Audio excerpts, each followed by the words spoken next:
So welcome along to another Pixiecast, and a very special one this afternoon, because I am joined by the man who many of us know as the other Frank Black. It is indeed Ben. Ben, hi, how are you? I'm great, Andrew. How are you? Very well, thank you. Thanks for coming along to record a Pixiecast with me. So no worries. Whereabouts are you in the world? So I'm in sunny Stoke-on-Trent. Okay. The Potteries.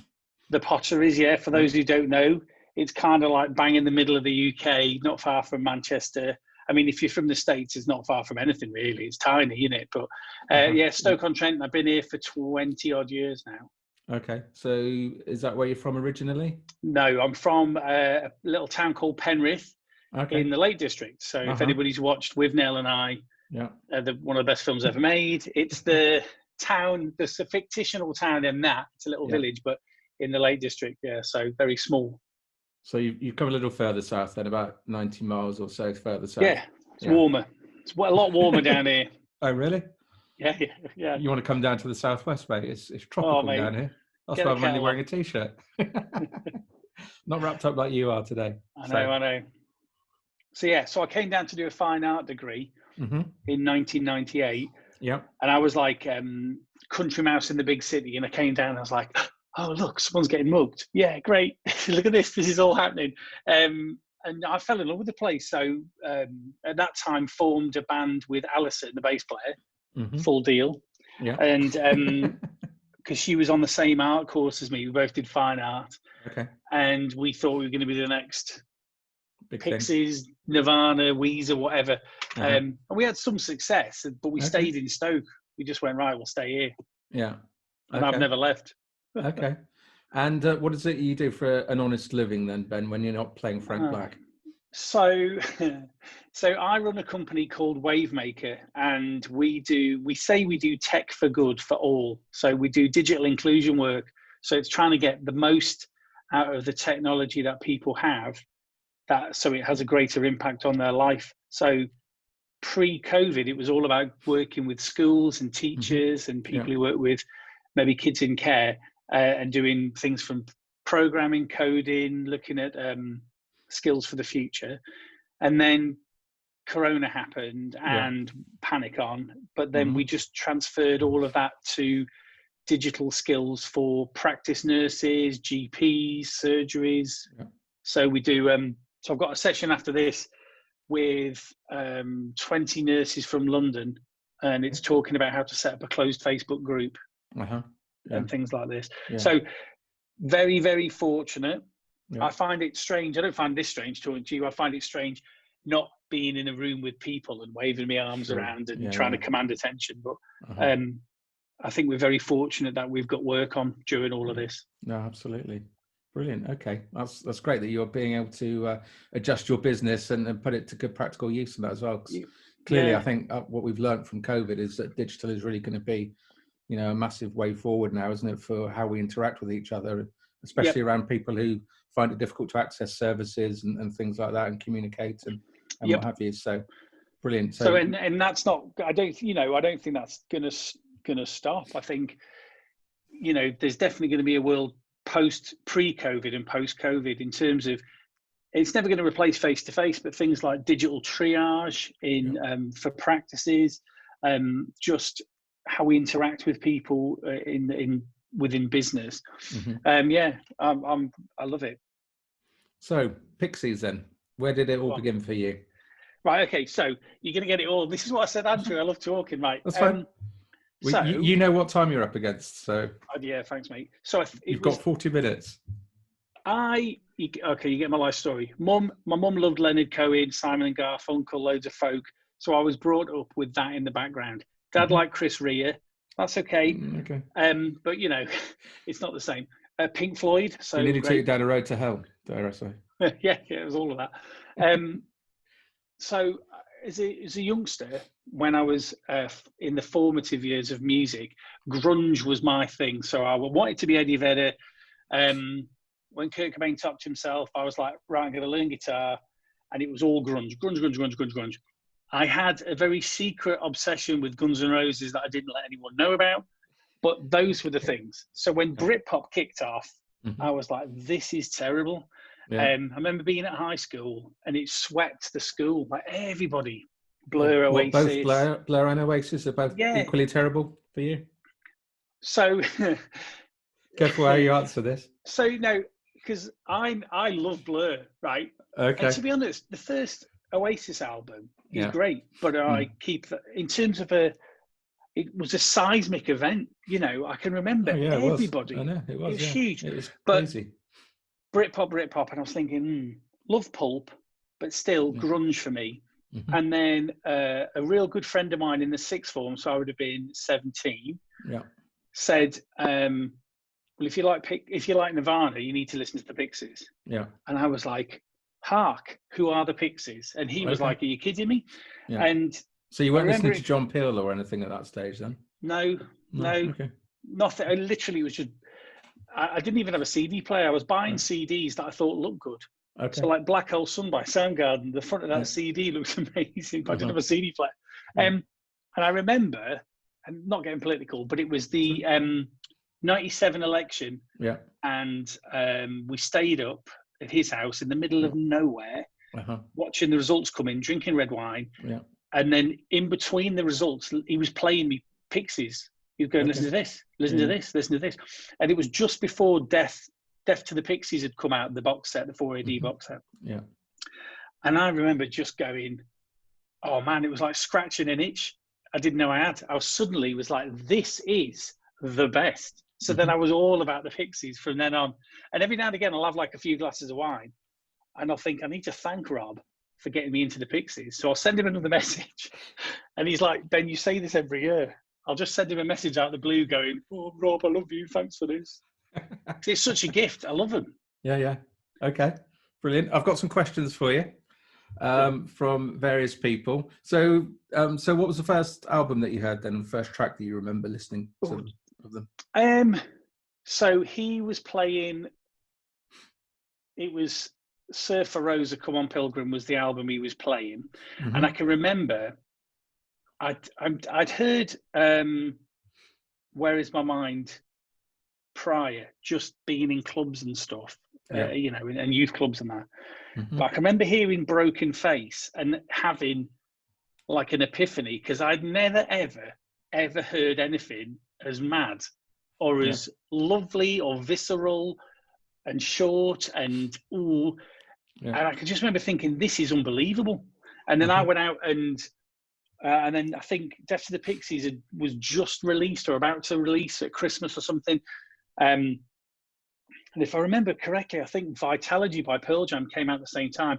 And I got the deluxe box set on CD. And I was going to say, well, my mum's not here anymore, but I remember scoring the plastic. I found out where my mum had kept it, scoring the plastic on the CD, sliding out the case, copying both albums, then putting it back in and putting it in the secret present supply. So come Christmas morning, Mum was like, how come you know all the songs? I'm like, oh, it's the best of, Mum, it's the best of. But that had the live album and a mix on as well. Cool. Yeah, I love it. So, hang on a minute, let me get onto the right page. So Adele would like to know, how did Hey Pixies come about? So Adele, of course, who you played at her wedding. Yeah. I mean, during COVID, I mean, every now and again, I just have a wash over myself and think, if it was the apocalypse, I'd want to go back to that moment. It was one of the best moments ever. There's just a lot of people that loved each other. Obviously, Adele and Simon, but it was just like, such a lovely vibe. Anyway, what was the question? Oh yeah, how did Hey Pixies Hey Pixies come about? So our old band, me and Al. Yeah. We were playing maybe once a year, if that. We've been going for 16 years. We decided to just end on a high for us. So we had a local gig and it was great fun. So what were you playing then? Were you playing original stuff or were you doing covers and that then? Okay. We were doing original stuff. We were called Friends of Ken, and it was like, basically it was just like a Pixies wannabe band, really. Okay. You know, bit pop punk, but a bit garage rock. And we used to do... Who was Ken? Well, we used to make it up every time we had an interview, do you know what I mean? To keep it quick. But we used to do Holiday Song as a cover in that. Okay. So that was a bit of fun. Yeah. I was doing a lot of other musical bits and bobs. I was tweaking synthesizers and making stupid noises, and so I was busy doing that. And I think Al was desperate to play, so she was like, "I want to do something." Alison lives in Bury, and she put an article out in a newspaper, I think, saying anybody interested in a Pixies tribute band. And she met up with a few guys who were like, "Yeah, love Pixies, let's go for it," from in and around the area. Yeah. And they formed a band. They did, I think, 2 gigs with a different Frank, who was bald. You know, so I mean, he's halfway there, isn't he? Really. And I think when doing, without sounding like, "Oh, tonight, Matthew, I'm going to be Frank Black," I think you've got to really just have no inhibitions and just go for it. Yeah. And I think that this other chap was struggling, barking like a dog and singing about whores and whatever else. And so they had a load of gigs lined up at some big tribute festivals. And he said, "I can't do it anymore," and he pulled out. And Al went, "I know just the chap."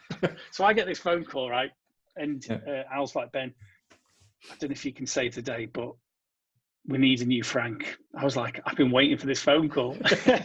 So I just said, "Yeah." And then, and that was it. And so I remember having like, again, this story of my life, I just said yes without realizing the amount of work. And the guitar's very fiddly and choppy and different rhythms, and the singing is really hard. And so I had like a crash course in how to try and sing and play like Frank. And I remember the first gig we did was at a tribute festival, I think in Wolverhampton. And so the other 2 guys, same guys in the band, and there's who we've still got, Pete and Lee. And I said, "Guys, look, I'll try and keep it like the Pixies, and I won't talk in between songs. We'll just play." And then, of course, anyone who's seen us play, it's like a stand-up routine. So we literally finished one song, and I'm waving and chatting to the audience and having a laugh. But I think that set the tone for every gig. It was just, it's lovely and relaxed and fun. So you're not just straight on to the next tune then as soon as you finish? So, I mean, sometimes, bless it, if Pete's starting a track and I've been waffling on, he'll just kick straight in. Right. And we've got a good synergy there. I haven't had a drumstick to the back of the head yet, so that's a bonus. And do you work with a playlist then, do you? Or do you just do a Charles and just make it up as you go along? Holy cow, no. I mean, we'd love to.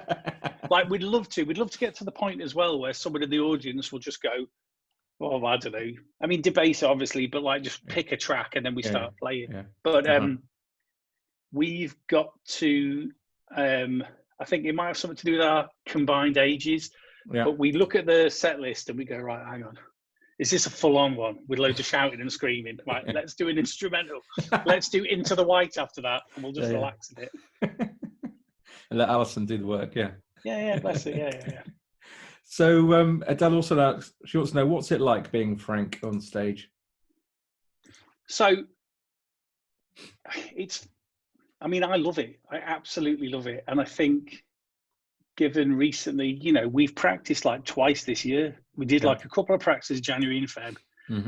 January, and then Pete pulled his shoulder out. So there's something drastically missing. I feel this, it's like a drug, I suppose. It's like this longing to perform and play and entertain and everything. But the first gig we did, I remember thinking, not throwaway, or it's just a tribute band, because that was my opinion way before this at school. I thought tributes are strange. But looking out in the audience, I think there was just over 1,000 people. And I could see people getting emotional while singing the songs back. And I thought, bloody hell, I need to take this a bit more seriously, because to some people, these songs and myself have such weight. And so we need to do them credit. And so I would like to think that we are a tribute band that Frank Black and co would be proud of. They'd like to come and see us, Because I think you know, Pete will fixate over getting the right guitar sounds, and you need that attention to like the effects and all the rest. Yeah. There's no way I can sing like Frank because he's just totally unique, but I'll try my best. But every now and again, this Cumbrian / Stoke impersonator will just come in. But I love it. I love I love the songs. I love the songs, love the band. They've easily got the best fans, hands down, ever. So playing in front of other people that love those songs too, it's like a big shared experience. It's ace. Yeah. And she's thrown a couple of other questions. Your favourite Pixies song? So if just speaking as a fan. Right, so... And I always ask this question as well. What's your favourite Pixies song? So, I'm not going to say it changes all the time, but I mean... That's right, everyone says that. Valoria, I've always... I mean, Broken Face, hands down from the beginning, is a go-to for me. Valoria, I was just like, this is unbelievable. But for some reason, there's Bird Dreams of Olympus Mons, of Trompe le Monde. I keep going back to that song. I love that song. I think it's the keys. I think it's the high note at the end when everything else is piling down. Yeah. It's beautiful. But it's hard because they've got that many tracks, you know. And what's your favourite Pixie song to sing when you're on stage? Oh, Jesus, that's a blinder. It's a tough one. I mean, let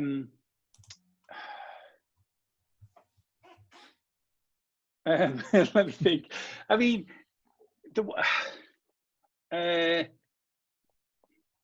so there's some beautiful ones. So when we do Winter Long, I know that's not Pixies directly, but the version, I think me and Al sing that really well, and I love that. When we play that, it's just beautiful and it sounds lovely. But then I love the shouty, visceral, like, I mean, Tame is incredible, but it just, you might as well just replace your larynx and get a new voice box. But it's the ones that really end really quickly. Yeah. And you see the audience going, oh, I don't know. I'll have to get back to you on that one. That's all right. Was that Adele as well? You can tell me at the end. Yeah, that was Adele. You can tell me at the end or message me later. Last question from Adele. Furthest place that you've travelled to play? Where did we go? Well, it might have been Adele's wedding. Okay. You know, that was a bloody long way, wherever you lived. It just seemed to go down to one road as well, didn't it? It was motorways, the Willow. So I think in terms of actual time to travel, but we did some weird village somewhere. I better be careful with my language here, but we did, where was it? And I think it was, I don't know where it was. It might have been Yorkshire, but it was inhabited with Scottish people. Okay. And so I thought we were in Scotland. Right. So you went to the Wetherspoons and had Scottish breakfast instead of full English and stuff. Okay. So I'm getting my geography wrong here. This is a man from Cumbria as well. So, I mean, you're as close to Scotland as you can be without being in Scotland. So. I think the thing with so Stoke and Manchester and all that, we try and get gigs where possible that are close. You know. Yeah. Do you all live quite near to each other then? I mean, geographically, yeah, I suppose. You know, we practice in Stockport, which is where Lee lives. Yeah. Pete lives in... Where does he live now? He lives somewhere near there where they've just got major COVID restrictions. Okay. So poor Pete hasn't seen daylight since January. Okay. So we normally practice around Stockport, so it's close. Yeah. And when we try and get gigs, we try and get it at least an hour away from Manchester. Yeah. We did one in Southport once. And I got confused and thought that was Stockport. And so like 3.5 hours into that journey, I was like, where are we, you know? But we will travel, you know, if there's anyone in America. I've told you, like, we need to do a happening in Boston. Yeah. I've got a valid passport till at least April next year. Come on, guys. Well, that leads me nicely into my next question. But it's not America, though. I'm afraid I don't have an invite for you for America. But lovely Michelle Zeiss in South Africa wants to know, when are you touring South Africa? Yes, come on. Well, let us know if they've got the rule of 6 over there, because we'll just come now. Do you know what I mean? Yeah. Oh, I'd love to. I mean, I wasn't joking. Like, I remember messaging the group before I had my little Facebook moment. And you've had one of those, have you? I missed out on that, obviously. Oh, well, not a moment as such. I was just like, do you know what? I looked at my screen time and I thought, I'm spending far too much time. Yeah. I'd whittled my entire feed down to literally my dad, my partner, Pixies, you guys, Pixies, Frank Black, and Idols, and that was it. And even then, I was like, I'm spending too much time on this. So we can get rid of Idols. That's fine. Yes, sack them off. But like, I can remember messaging everybody, going, right, come on, guys. Yeah. We should get a crowdfunder together and just all go out to Boston or South Africa. I'm not picky.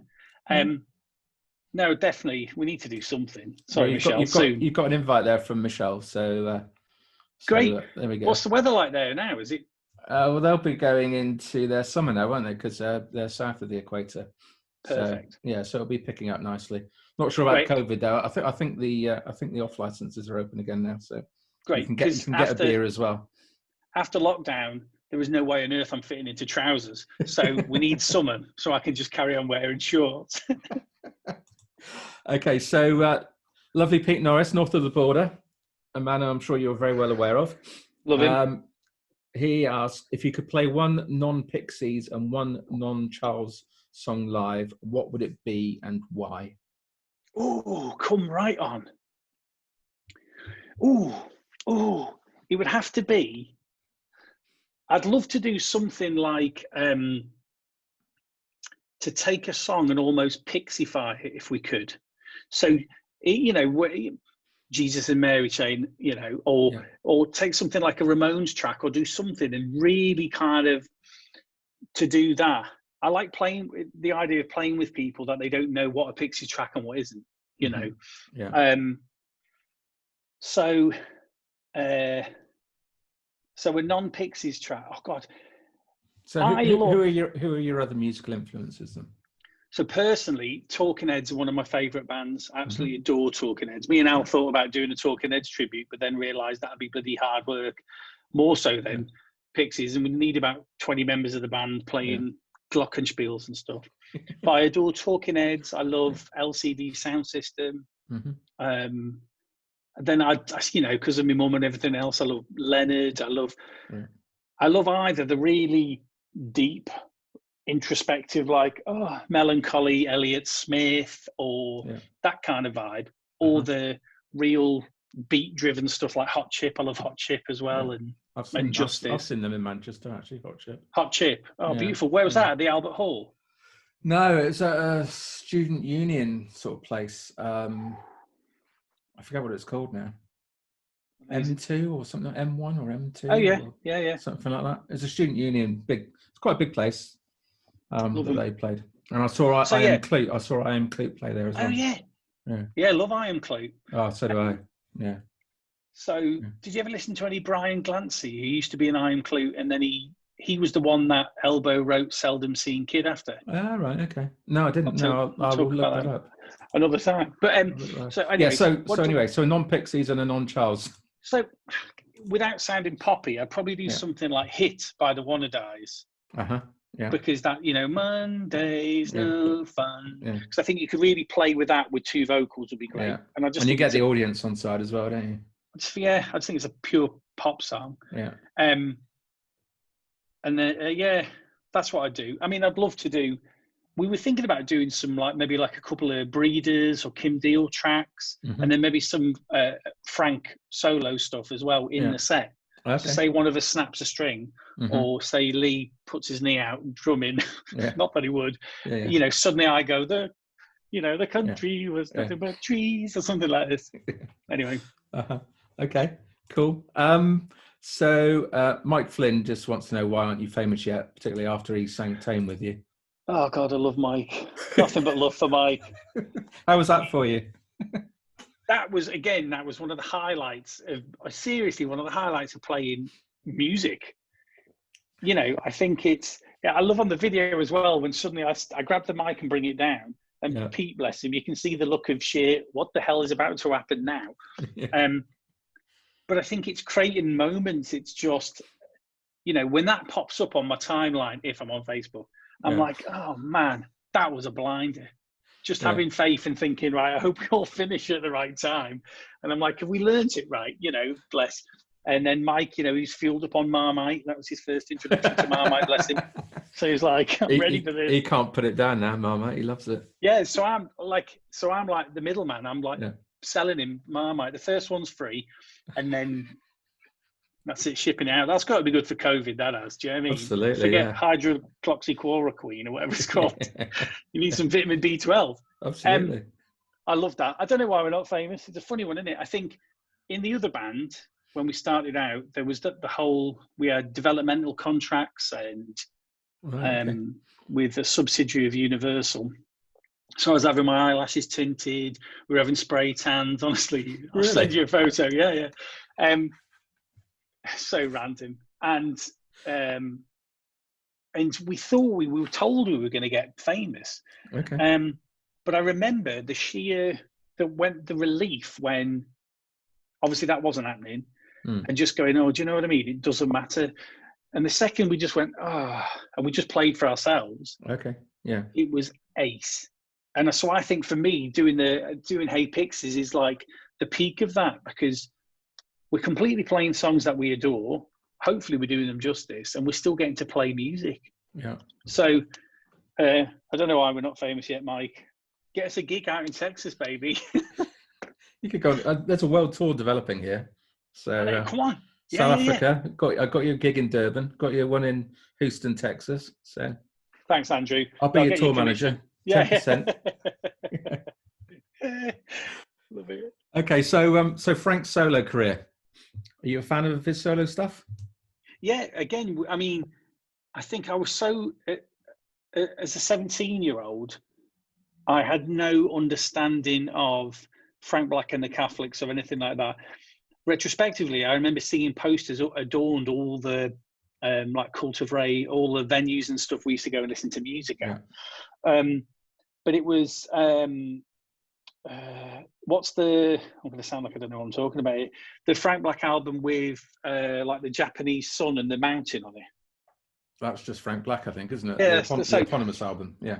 Yeah, so that was the first solo stuff I had of his, and then totally fell in love with it. So as a result of that, we went to see him play in Manchester. That was Alison, Dave, her husband, and a few others. Yeah, and that was ace. And you can hear in, I think, some of the like post Kim Pixies stuff. There's a hell of a lot more. Yeah, that's the one. Yeah, beautiful. Yeah, amazing. Yeah. There's a hell of a lot more of that kind of country-esque Americana vibe that's come into the tracks, which I think is uniquely Frank. Yeah. So I love his stuff. I'm not against it or anything. A favourite from his solo career?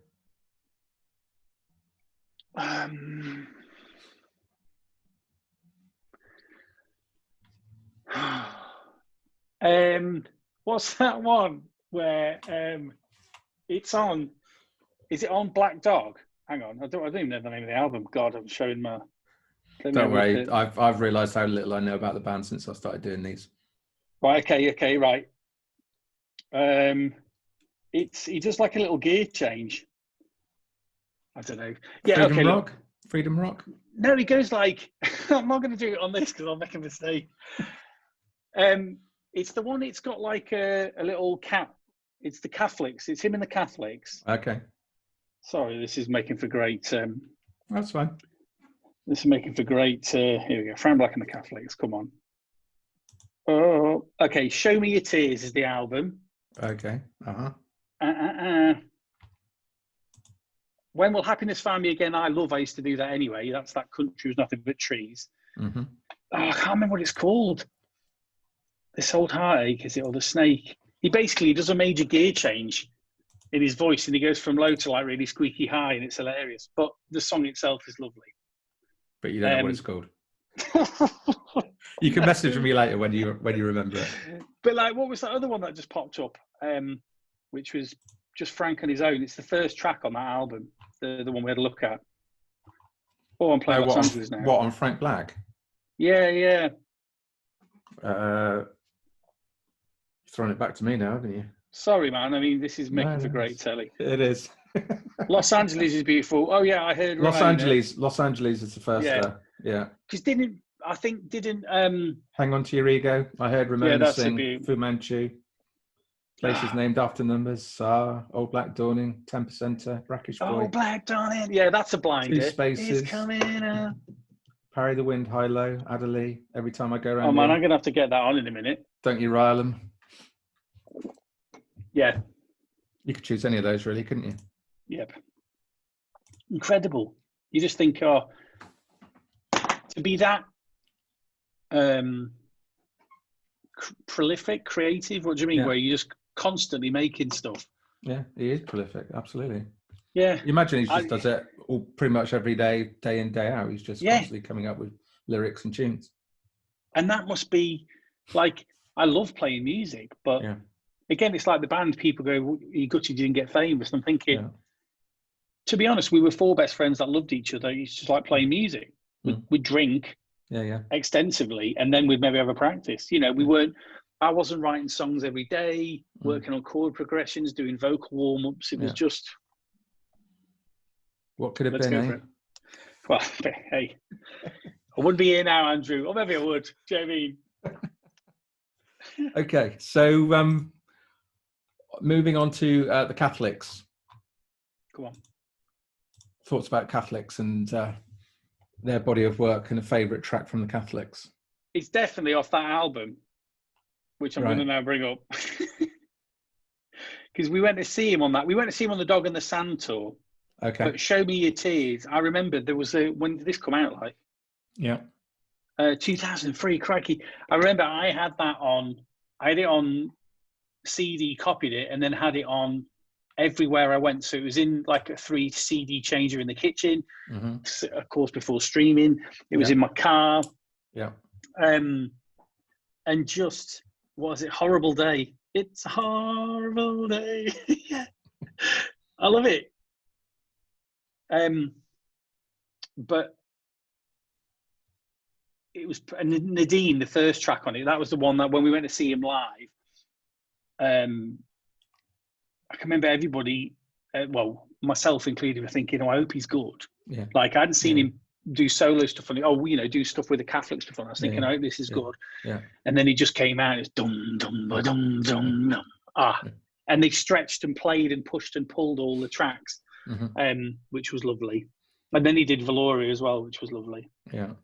So you've seen Pixies play a number of times, I guess. Yeah, I've seen Pixies. I never saw Pixies prior to Kim leaving or them splitting up. Yeah. I've seen them loads of times since with other iterations of Kim. I've seen him with Kim. Yeah. And obviously loads with Paz. Yeah. And with the other Kim, Kim Shattuck, and that was interesting because you could see that dynamic where you could feel she wanted to do more and be a bit more dynamic or with the crowd and that, But like,